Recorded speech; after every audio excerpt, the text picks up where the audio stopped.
A millionaire pays a homeless woman to have a child, but the baby is born with an unexpected trait that shocks him. The doctor's office in Manhattan was one of the most prestigious in the city, with its fine wood-paneled walls and framed certificates. Adrian Foster adjusted his Italian tie as he watched Dr. Harrison Reynolds arrange the results of his most recent exams on the mahogany table. "Mr. Foster, there's no change in the results. Your condition remains irreversible," said the doctor, his professional tone masking the compassion in his voice. "Obstructive azoospermia allows no natural alternatives to fatherhood." Adrian closed his eyes for a moment, his hands clenching the arms of the leather chair. At 42, he had built an empire in the New York real estate market, transforming abandoned buildings into luxurious condominiums. His latest project, Foster Heights on the Upper East Side, was about to open, but the only dream that really mattered, having a child, remained unattainable. "Are there any other options, Dr. Reynolds? Donors?" "Certainly. I can recommend some highly regarded sperm banks." Adrian stood up abruptly, interrupting the doctor. "Thank you, doctor. I'll consider the alternatives." He left the office into the December chill, ignoring his Mercedes in the garage and opting to walk through the bustling streets of Manhattan. His steps took him to Bryant Park, where the trees decorated for Christmas contrasted with the stark reality of homeless people seeking shelter on the benches. It was then that he saw her, a young woman huddled under several layers of worn clothes, her face partially covered by a faded scarf. She was holding an empty coffee cup, but she wasn't holding it out to ask for money. Instead, her eyes were fixed on a battered book. Something about the scene made him stop. Perhaps it was her quiet dignity, or the fact that, even in such adverse circumstances, she sought escape in literature. Adrian approached, noticing the title of the book, Great Expectations by Charles Dickens. "Good choice," he commented, surprising himself. The woman looked up, revealing intense green eyes that seemed somehow familiar. "It's my favorite," she replied in a soft, polite voice that didn't suit her current situation. "Pip's story always reminds me that circumstances don't define who we are." "I'm Adrian Foster," he introduced himself, taking a seat on the bench next to her. "Can I offer you a hot coffee?" "Grace Martinez," she replied after a moment's hesitation. "And yes, a coffee would be welcome." Over the next hour, Adrian discovered that Grace was 29 years old and had a story that could have come from the pages of Dickens himself. A literature graduate from the University of Arizona, she had lost everything after a series of tragedies: first her adoptive parents in a car accident, then her job during the pandemic, and finally her apartment in Phoenix. She ended up in New York following the empty promise of a job that never materialized. "Why didn't you go back to Arizona?" "There's nothing to go back to," Grace replied, her gaze distant. "Sometimes I think I was born to wander, you know? I never really knew where I came from. I was adopted as a baby in Boston." Her words stirred something in Adrian. An idea began to form in his mind, absurd, desperate, but also strangely right. "Grace, I'm going to make you an offer that's going to sound completely crazy," he said, turning to face her. "I'm looking for a mother for my son. I can't have children naturally, and I don't want to use an anonymous sperm bank. I'll offer you $1 million if you agree to be the mother through artificial insemination." The silence that followed was deafening. Grace looked at him as if assessing his sanity. "Why me?" she finally asked. "Because in an hour's conversation, I realized that you have more strength and dignity than most people I know on Wall Street. Because you're reading Dickens while struggling to survive. Because something tells me it's the right choice." Grace closed the book slowly, her fingers tracing the worn letters on the cover. $1 million and a baby," she murmured. "Sounds like the beginning of a twisted modern fairy tale." "Or maybe it's just fate," Adrian replied, holding out his hand. "What do you say?" Grace looked at the outstretched hand, then at the book on her lap, and finally at the Manhattan skyline that stretched beyond the park. Her life had been a series of closed doors and missed opportunities. Now, an unexpected door was opening, bizarre and frightening, but also full of possibilities. "Yes," she said, squeezing his hand. "I accept." At that moment, neither Adrian nor Grace could have imagined that handshake sealed much more than a business deal. It was the first step on a journey that would reveal long-buried truths and reconnect bonds that fate had separated decades ago. Bryant Park, with its Christmas lights twinkling against the dark December sky, became the silent backdrop to a moment that would change their lives forever. A week after their meeting in Bryant Park, Adrian watched Grace settle nervously into one of the leather chairs in the office of Dr. Rebecca Chun, one of New York's most respected specialists in assisted reproduction. The contrast between the new blazer he had bought for her and her still hesitant posture showed how different their lives had been until a few days ago. "Before we proceed with any procedure," began Dr. Chun, adjusting her gold-framed glasses, "we need to perform a full battery of tests on both of you. I also suggest that you seek legal advice to establish the terms of the agreement." Grace nodded, her fingers drumming restlessly on the arm of the chair. Over the last week, she had moved into a furnished apartment that Adrian had rented on the Lower East Side, a radical change from the shelters where she had spent the last few months. The arrangement still seemed surreal, as if she could wake up at any moment back on the streets. "I have a legal team preparing the paperwork," Adrian informed her, his voice conveying the same assurance he used in his real estate negotiations. "How long will the tests take, doctor?" "With our structure, we can have all the results in 2 weeks. We'll include full genetic tests, which are especially important in cases of donation." The mention of genetic testing made Grace fidget uncomfortably. "I never had access to my family medical history," she admitted. "I was adopted through an agency in Boston that closed years ago." Adrian noticed her unease and tried to defuse the situation. "The test will give us all the information we need. Don't worry." After the consultation, they walked to a nearby cafe. The New York winter was showing its claws, with snowflakes starting to fall lazily. Grace wrapped her hands around a cup of hot chocolate, while Adrian absent-mindedly stirred his espresso. "How are you adjusting to the apartment?" he asked, genuinely interested in her well-being. "It's strange having a roof over your head again," she confessed. "I spent the first night awake, just looking out of the window. It still doesn't feel real." "You'll get used to it," Adrian smiled. "Tomorrow my personal assistant, Lauren, will accompany you to buy whatever you need: clothes, books, anything that will make you feel at home." Grace frowned. "Adrian, the agreement was about the baby. You don't need—" "Yes, I do," he interrupted her gently. "I want the mother of my child to be healthy and comfortable. It's not charity, it's an investment in the child's future." The silence that followed was filled with the buzz of coffee and the clinking of cups. Grace watched the people passing by the window, each immersed in their own story, their own worries. "Why did you really choose me?" she finally asked, turning to face him. "There must be hundreds of more qualified women, with known medical histories, with no history on the streets." Adrian put down his cup thoughtfully. "You know, when you build buildings like I do, you learn to see beyond the surface. Some of my best projects started with structures that others considered lost. But it wasn't the structure that was lost, it was just people's ability to see their true potential." Their eyes met, and for a moment, Grace felt an inexplicable connection, as if she had known him for a long time. "Do you really believe that? In hidden potential?" "I believe in unfinished stories," he replied. "And yours, Grace, is far from finished." In the weeks that followed, Grace underwent an endless series of tests. Blood samples were taken, ultrasounds carried out, appointments made with specialists. Adrian insisted on using only the best professionals, not skimping on any aspect of the process. During this period, a routine began to establish itself.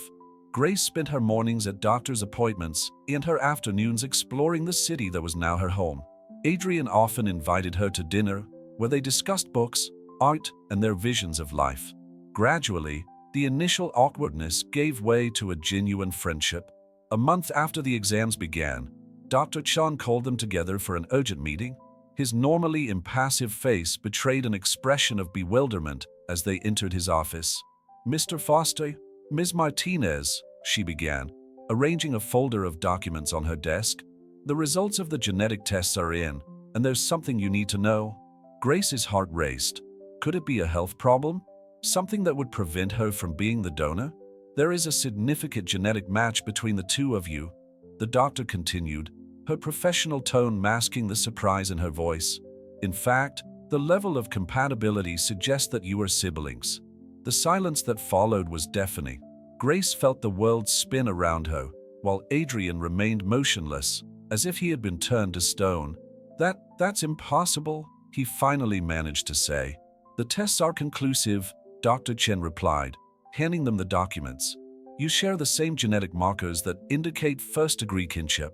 Grace looked at Adrian, really looked at him, for the first time, the same green eyes she saw in the mirror every morning, the same gentle curve of his chin. How had she not noticed it before? Boston, she whispered. You said you grew up in Boston? Adrian nodded mechanically, his hands shaking slightly as he held up the test results. My parents, they never mentioned it.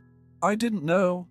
The revelation hung over them like a heavy cloud, laden with implications and unanswered questions.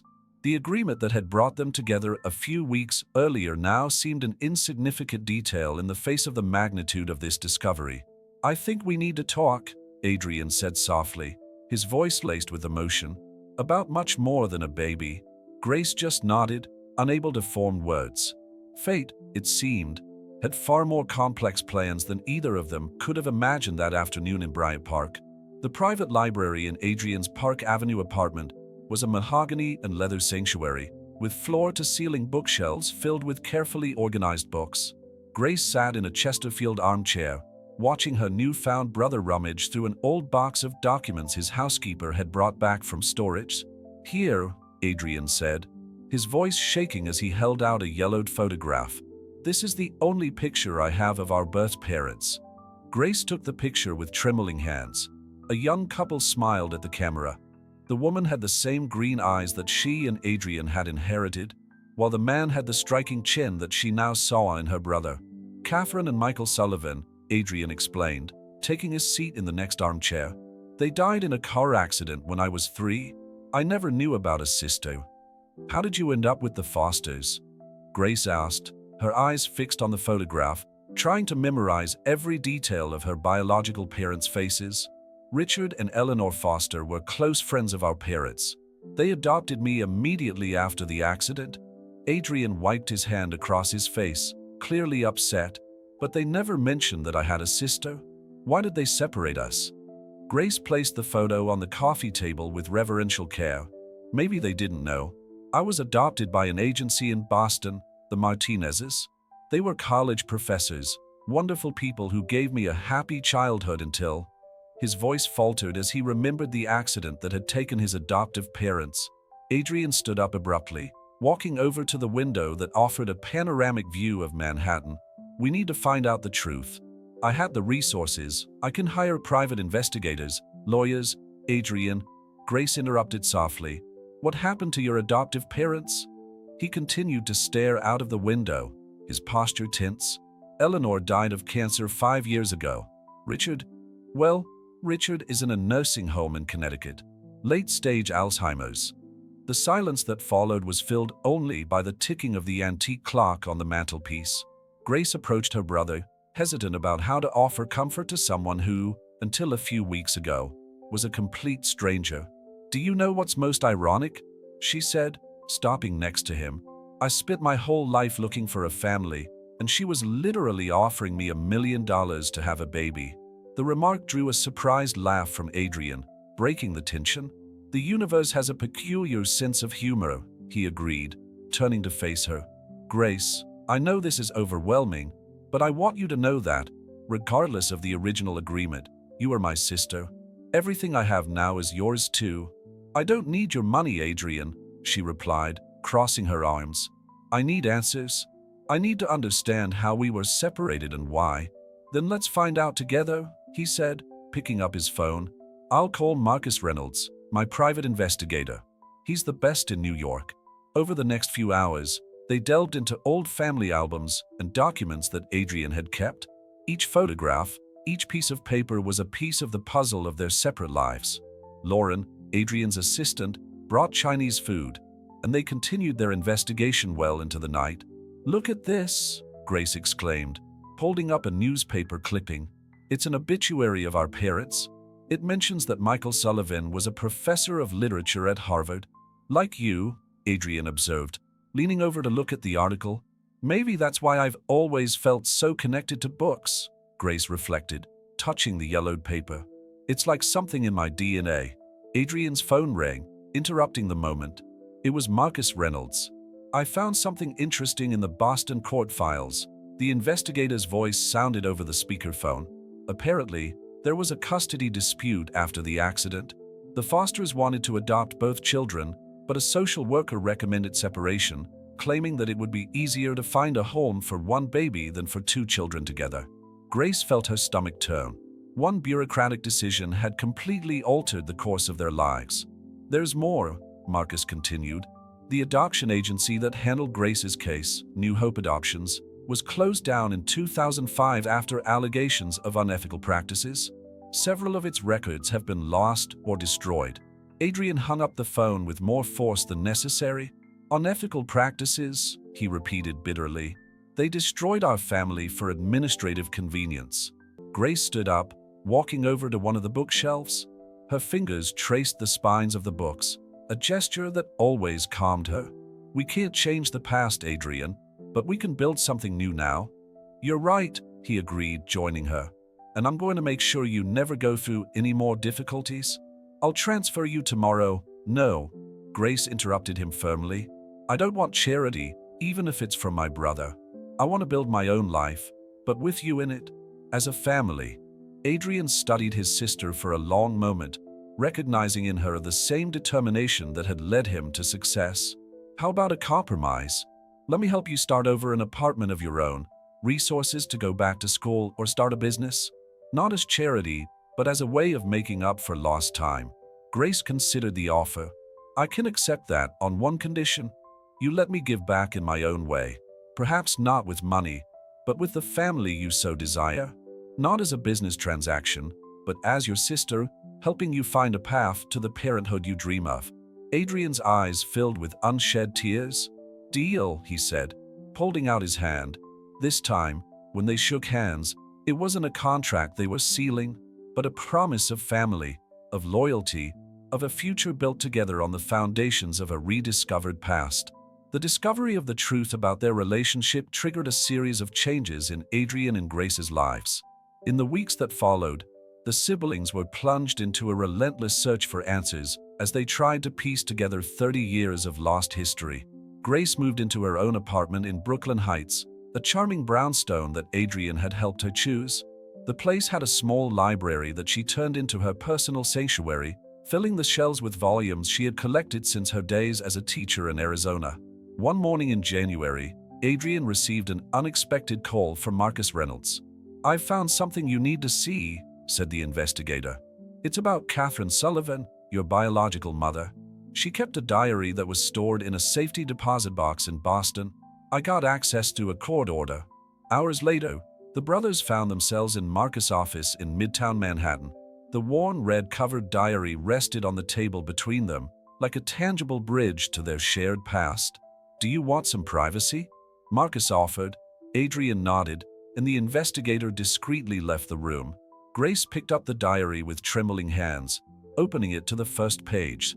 Her mother's elegant handwriting filled the yellowed pages. "Dear Adrian and Grace," she began to read aloud, her voice breaking. "If you are reading this, it means that something has happened to your father and me. There's so much I need to tell you." Catherine's words revealed a story that none of them had expected. She had foreseen the possibility of her premature death due to a hereditary heart condition. The diary contained not only memories, but also letters addressed to both their sons, plans for their future, and most importantly, their express wish to remain together. "She knew," Adrian murmured, running his hands over his face. "She knew she could leave us early, and she tried to protect us anyway." Grace continued reading, discovering that Catherine had left specific instructions for the Fosters to look after both children. Apparently, the social worker completely ignored her wishes. What about the Fosters? Did they really fight for custody? Adrian wondered, doubt eating away at his trust in his foster parents. The answer came a few pages later, in the form of court documents attached to the diary. The Fosters had indeed tried to adopt both children, but had been discouraged by the bureaucracy of the system and the social worker's insistence on separating the siblings. "Look at this," Grace pointed to a note. Mom wrote about a birthmark. We shared a small crescent-shaped spot behind the left ear. Adrian instinctively touched the spot mentioned, where his own mark resided. It was the same sign they had noticed on the baby during the ultrasound scans, before they discovered their kinship. She knew us so well, Grace whispered, turning another page. There are recommendations of books she wanted us to read, places she wanted us to visit. And now we can do it together, Adrian added, putting his hand on his sister's shoulder. The sound of knocking on the door interrupted the moment. Marcus returned with a grave expression. Sorry to interrupt, but I just got a call from the nursing home in Connecticut. Richard Foster is having a moment of lucidity, something rare at the current stage of his illness. If you want answers, Adrian and Grace exchanged glances. It was an opportunity that might not be repeated. Let's go, Grace decided, carefully closing the diary. We need to know the full story. The drive to Connecticut was made in contemplative silence, each sibling absorbed in their own thoughts. The Green Meadows Asylum was an imposing structure surrounded by manicured gardens. Even in winter, Richard Foster was sitting by the window of his room when they entered. His eyes, normally vacant, showed a momentary clarity. Adrian, he smiled faintly, then his gaze landed on Grace. For a moment, it seemed as if all the air had been sucked out of the room. Catherine? No, Dad, Adrian replied softly. This is Grace, my sister. The old man's eyes filled with tears. Grace, we tried. Eleanor and I tried so hard. Why didn't you tell me about her? Adrian asked, his voice controlled but tense. We've been looking for years, Richard replied, his voice weak but lucid. The agency. They told us that her adoption process had been sealed, that it was irreversible. Eleanor never forgave herself. Grace approached the bed, taking the trembling hand of the man who could have been her father too. What really happened? The social worker? She had connections with New Hope Adoptions. Years later, we discovered that she received commissions for babies put up for adoption. When we tried to reopen the case, all the records had disappeared. The revelation hung heavily over them. A corrupt decision had changed the course of their lives irrevocably. You found each other, Richard smiled faintly. Catherine always said you'd find each other. She believed in the power of blood ties. His eyes began to lose focus, signaling that the moment of lucidity was coming to an end. Forgive me, he whispered. Please forgive me. Grace squeezed his hand gently. There's nothing to forgive, she said, surprising even herself with the sincerity in her voice. You tried. When they left the asylum, the snow was beginning to fall softly. Adrian and Grace remained silent for a long moment, watching the white flakes dance in the air. What do we do now? Grace finally asked. Now, Adrian replied, we honor our mother's wishes. We start living like the family we should have been from the beginning. The snow continued to fall, covering the past with a white blanket of possibilities, as brother and sister walked side by side towards a future that they would finally share together. The discovery of Catherine's diary and the revealing conversation with Richard Foster triggered a series of profound changes in the lives of the reunited siblings.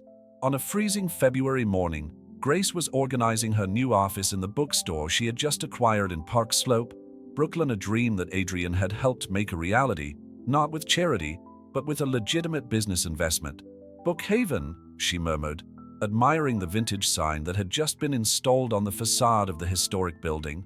The name was a tribute to the passion for literature she had inherited from her biological parents, especially Michael Sullivan, the Harvard professor she had never met. Adrian appeared at the door, carrying 2 cups of coffee from the artisanal cafe around the corner. How's the transformation going? He asked, handing one of the cups to his sister. It's slowly taking shape, Grace replied, gesturing to the newly installed bookshelves. The restorer said that the original wooden floor can be recovered under this old carpet. Great. What about the rare books section we discussed? I've already contacted a few collectors. Even, Grace hesitated, biting her lip. I found a first edition of Great Expectations that belonged to the university where our father taught. Adrian smiled, realizing the symbolic significance of the discovery. In recent months, every connection to their shared past had become precious. I have a surprise for you too, he said, Pulling an envelope out of his jacket pocket, Marcus has found more information about our maternal family. Grace placed her cup on a nearby box and picked up the envelope with trembling hands.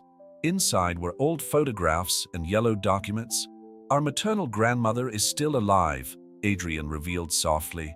Eleanor Sullivan, 82, lives in a cottage in Vermont. She never knew about our separation. The social services only informed her that we had both been adopted by the same family. Does she think we grew up together all this time? Grace asked, her voice breaking. Yes, and there's more. She's been battling terminal cancer. According to her doctors, she only has a few months to live.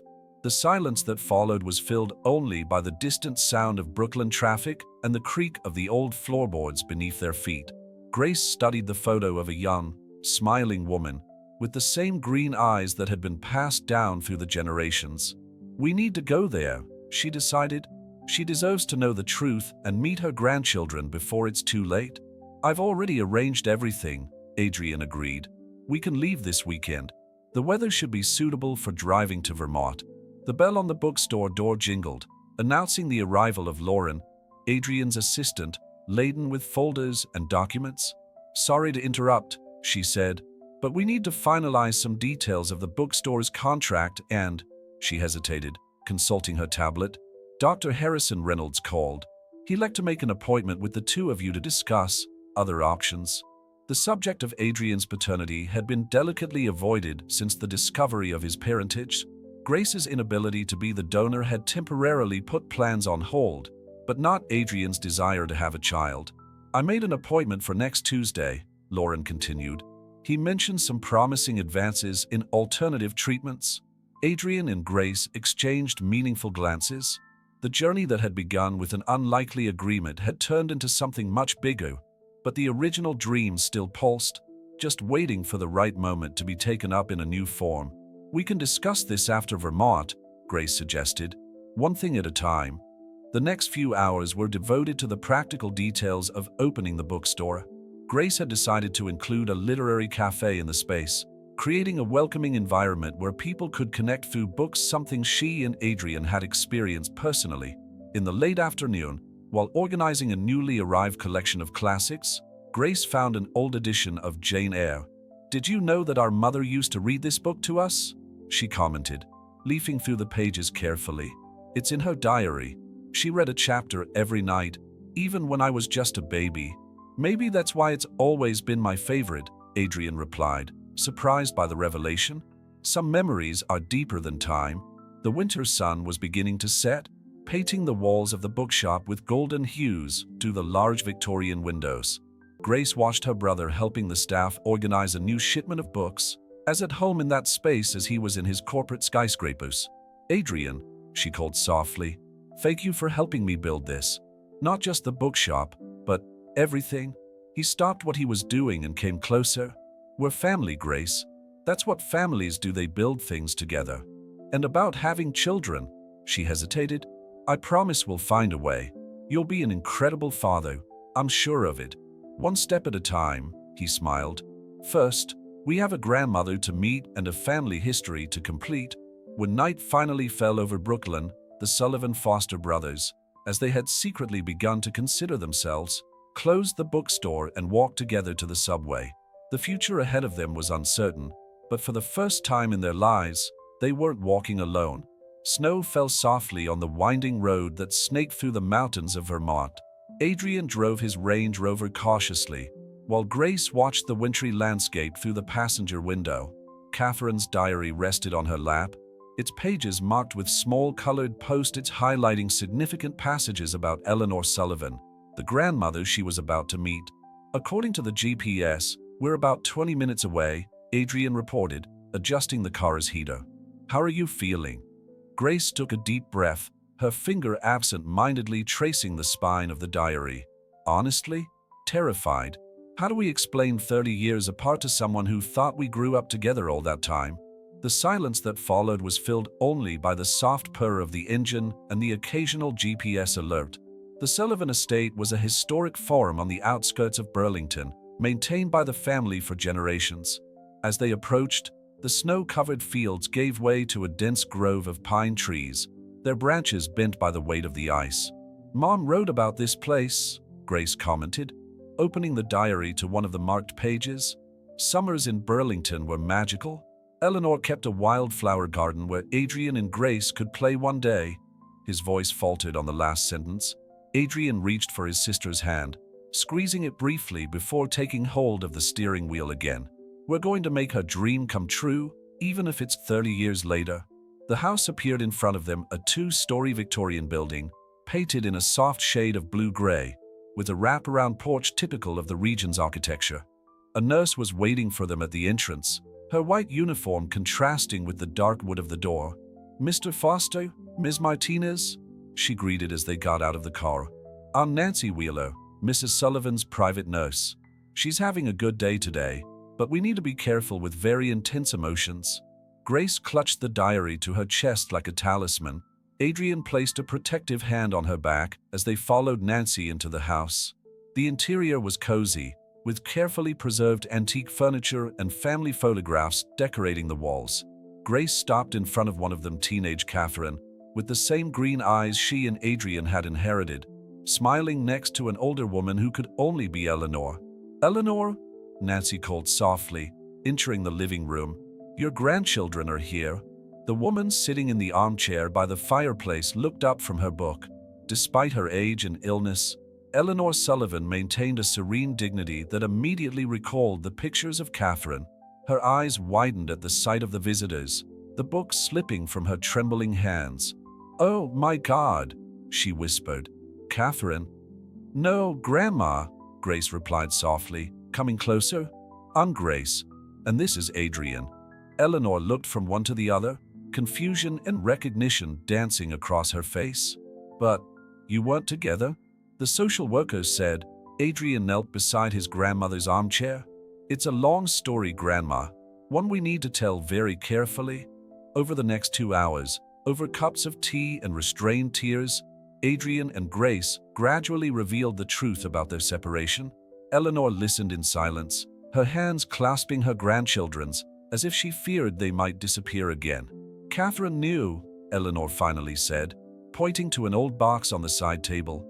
"She left letters for you both here, but when you said you'd been adopted together, I thought you'd give them to her when you were ready."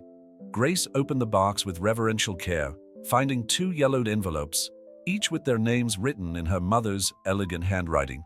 Inside hers, she found not only a letter, but also a delicate silver necklace with a book-shaped pendant. "It was hers," Eleanor explained, her voice breaking. "Michael gave it to her when he found out she was pregnant with Adrian. Catherine always said it would be for her daughter." In his envelope, Adrian found an old pocket watch that had belonged to his father. The tears he had been holding back throughout the visit finally escaped. "Grandma," Grace began hesitantly, "we brought something for you too." She held out Catherine's diary. Eleanor took the book with trembling hands, immediately recognizing the red cover. "Where?" "An investigator found it in a safety deposit box in Boston," Adrian explained. "She wrote about you, about this place, about how she wanted us to grow up knowing our roots." "You're so like her," Eleanor smiled through her tears. "The same determination, the same love of books. Catherine would be so proud to see you together again." Nancy reappeared discreetly, signaling that Eleanor needed to rest. The siblings said goodbye with a promise to return the next day, each carrying not only the physical gifts of their parents, but also a new sense of belonging. On the way back to the hotel in Burlington, Grace opened her letter, reading aloud to Adrian. "My beloved children, if you are reading this separately, know that fate has mysterious ways of bringing together those who belong together. If you are reading this together, know that you have fulfilled my greatest wish." Adrian parked the car, unable to continue driving with his eyes blurred by tears. "She always knew," he muttered. "Somehow, she always knew we'd meet." The snow continued to fall softly over Vermont, covering the wounds of the past with the promise of new beginnings. In Grace's purse, the book-shaped pendant glowed softly, a tangible symbol of the bonds that neither time nor distance could completely break. The return to New York after meeting Eleanor Sullivan brought a new dynamic to Adrian and Grace's relationship. The Brookhaven bookstore was about to open, in Grace's apartment in Brooklyn had been transformed into a cozy refuge, decorated with old family photographs that she had just rediscovered. One particularly busy afternoon, while organizing the rare books section, Grace received an unexpected call from Nancy, Eleanor's nurse. "Your grandmother has taken a significant turn for the worse," Nancy informed her in a deep voice. "The doctors aren't optimistic. She's asking for you." Grace sat down heavily in one of the vintage armchairs in the bookshop, her heart squeezing. How long? Days, maybe a week. She wants to share something important with you before. Adrian arrived at the bookshop minutes after receiving his sister's message. He found Grace still sitting in the armchair, holding the book-shaped pendant that had belonged to her mother. "I've arranged the private jet," he announced, his tone revealing the urgency of the situation. "We can leave in 2 hours." "Adrian," Grace hesitated. She mentioned important documents. Something about the property in Vermont and about our parents. The flight to Burlington was silent, each brother lost in his own thoughts. The snow had given way to a fine, persistent rain, turning the landscape a melancholy shade of gray. Eleanor was more frail than on her previous visit, but her green eyes, the same ones she had passed on to Catherine and then to her grandchildren, held a determined gleam. "My dears," she smiled faintly as they entered the room, "I have something for you." With Nancy's help, she indicated an old oak desk in the corner of the room. "The key is under the pillow." Adrian retrieved the key while Grace held her grandmother's hand. Inside the desk, they found a worn leather folder containing yellow documents and old photographs. "Catherine knew she might not see you grow up," Eleanor began, her voice weak but clear. "She had a rare hereditary heart condition. The doctors warned about the risks of pregnancy, but she was determined to have you." Grace felt her blood run cold. "The condition is genetic?" "Yes," Eleanor confirmed, "but there is treatment nowadays. That's why I needed to see you. The documents include the family's entire medical history. You need to undergo tests." Adrian leafed through the papers with trembling hands. "Is that why the Fosters never told me about Grace? Did they know about the risk?" "No," Eleanor sighed. "They only found out later, when Eleanor, your foster mother, found Catherine's medical notes. But then, it was too late. You were already separated." The rain beat softly against the windows as Eleanor continued her revelation. "The estate. Catherine left it to the two of you. She bought back the Sullivan farm specifically for her children. She wanted them to have a place to come back to, even if she wasn't here." "Grandma," Grace squeezed the old woman's hand gently, "we just found you. You can't—" "Darling," Eleanor smiled. "I found my grandchildren. I saw you together again. I can leave in peace now." Adrian approached from the other side of the bed, forming a complete family circle for the first time in 3 decades. "Tell us more about her, about our father, about what they were like." Over the next few hours, Eleanor shared stories: teenage Catherine dreaming of being a writer, Michael Sullivan giving literature lessons in the farm garden, their wedding day on that very estate, the plans they made for their children. "Your mother had a secret project," Eleanor revealed, pointing to a box under the bed. "She was writing a book for you. She never finished it, but maybe you can." Grace opened the box, finding an unfinished manuscript entitled "To My Children," a story of love and destiny.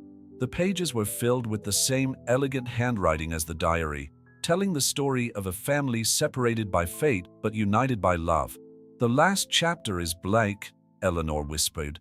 "She always said you'd write it together one day." The night wore on, and Eleanor grew weaker. Nancy suggested that the brothers let their grandmother rest, but she insisted on a few more moments.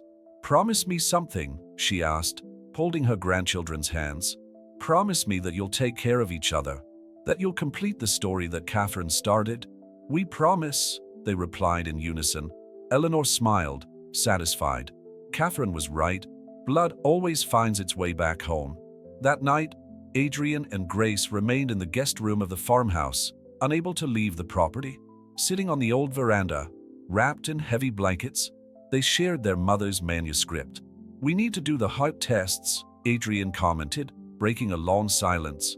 "Yes," Grace agreed. "And we need to decide what to do with the farm. Maybe we can turn it into something special, a place that honors their memory." Grace picked up Catherine's unfinished manuscript. A retreat for writers? A place where stories can be born, like ours was reborn here. The sun was beginning to rise over the mountains of Vermont, painting the sky in shades of pink and gold. Eleanor Sullivan left peacefully during that dawn, having completed her last mission to gather Catherine's grandchildren and make sure they knew her true story. A week after Eleanor's funeral, Adrian and Grace faced a series of medical appointments at New York Presbyterian Hospital.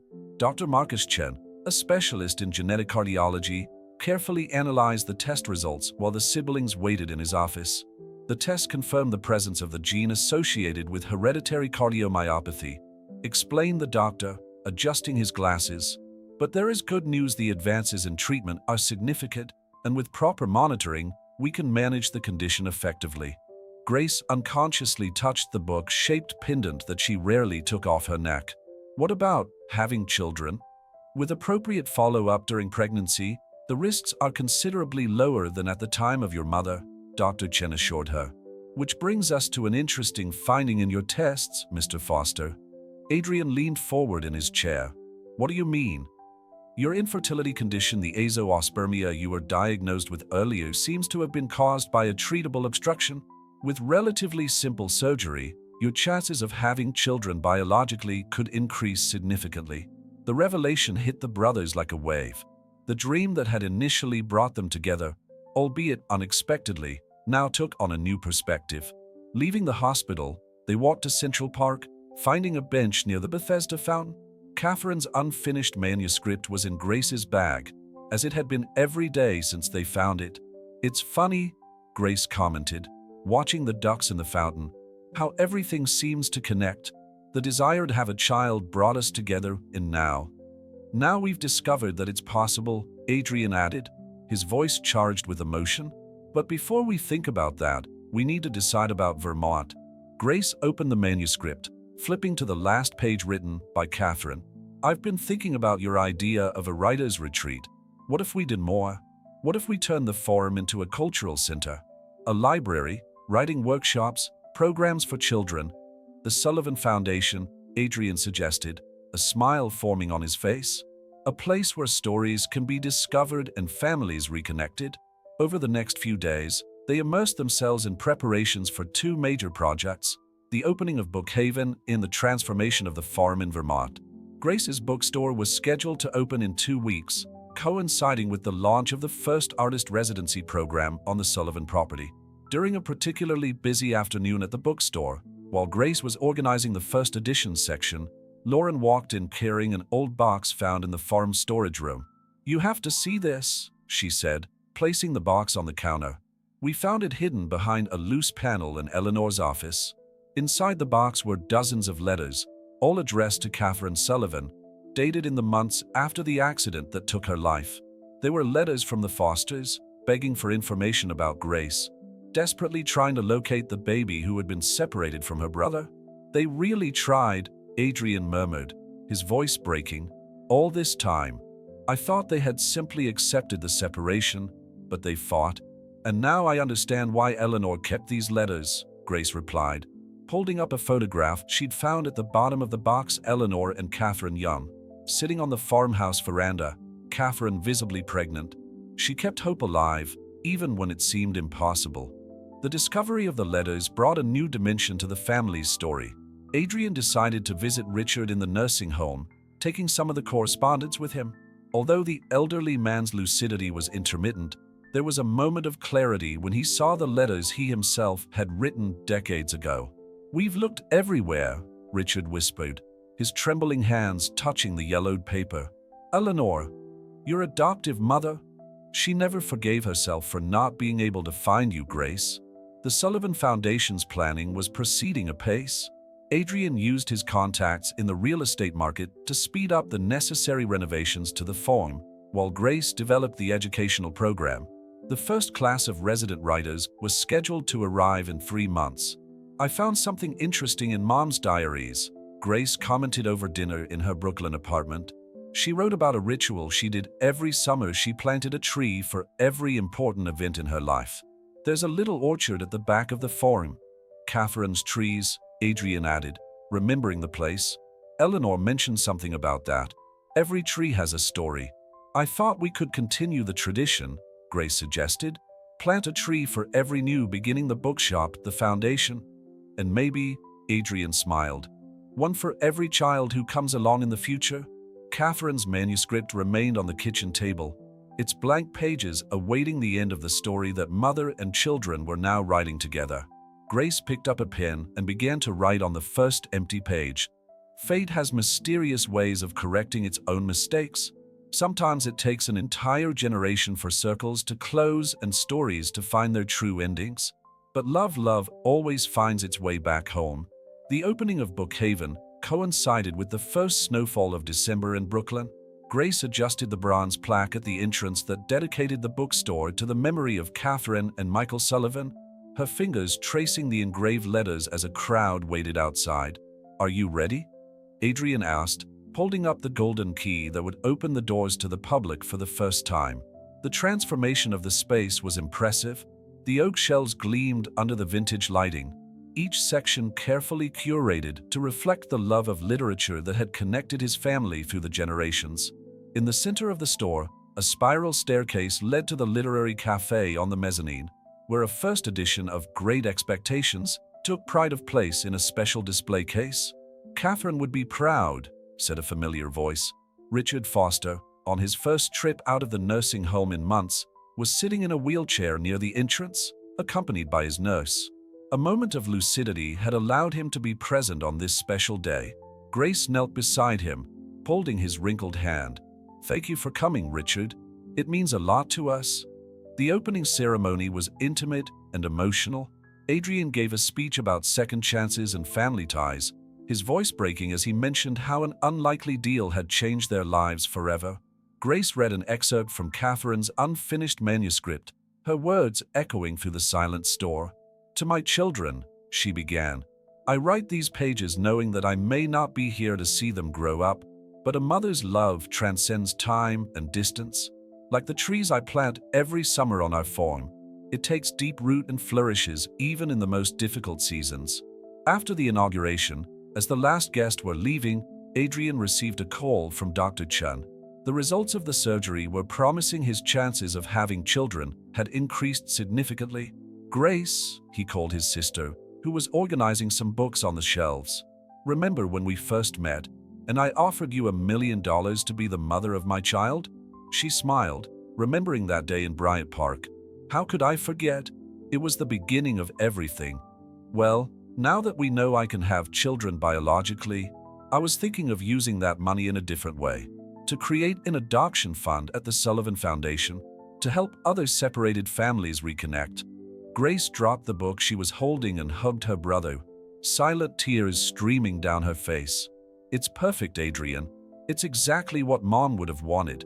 The following week, they traveled to Vermont to supervise the renovations on the farm.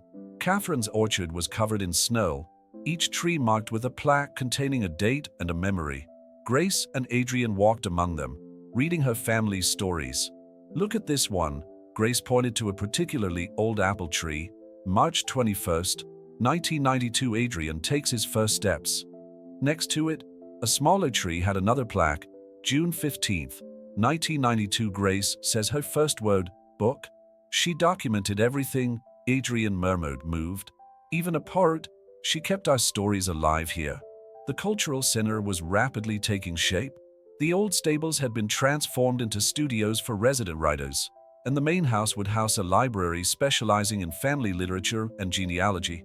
In the old barn, now a modern auditorium, a permanent exhibition would tell the story of the Sullivans through photographs, letters, and personal objects. "I found something interesting in Eleanor's papers," Grace commented over dinner on the farm's veranda. "Apparently, there is a tradition in the Sullivan family. Each generation writes a letter to the next, kept until it's time to pass it on." Adrian took the envelope. She held out another letter from Catherine, this time addressed to her future grandchildren. "She never stopped believing that we would have this chance," he said softly. The snow began to fall more heavily, and they went inside to warm themselves by the fire. Catherine's manuscript lay open on the coffee table, its blank pages awaiting the ending that mother and children were now writing together.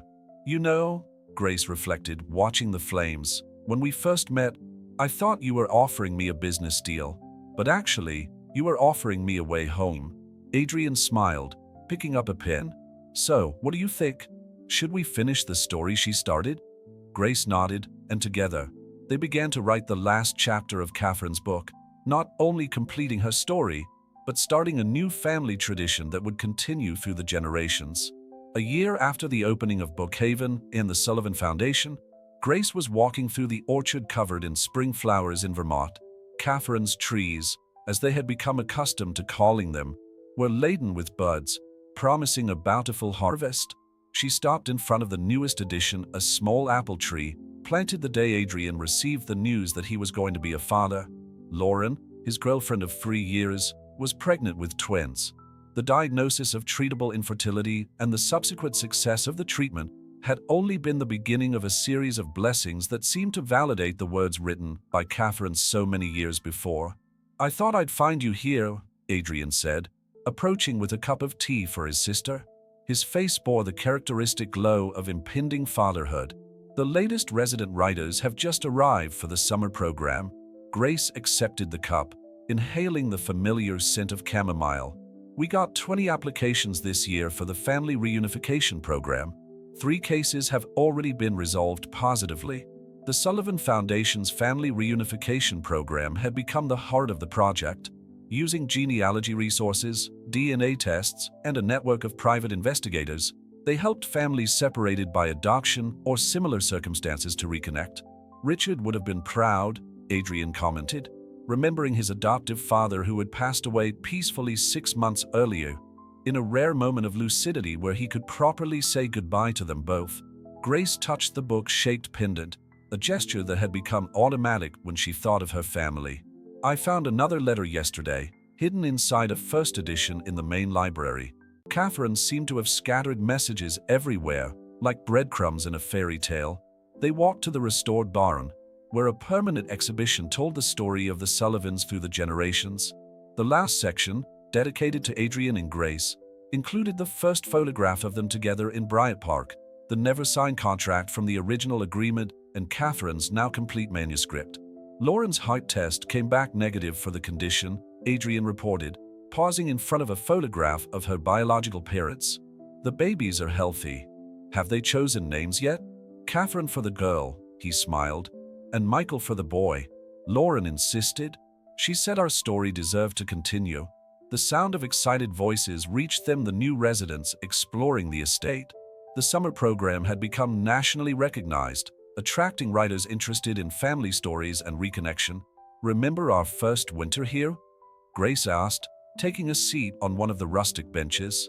"When we found all those letters from Eleanor, and we decided to turn the farm into something more than a retreat," Adrian added.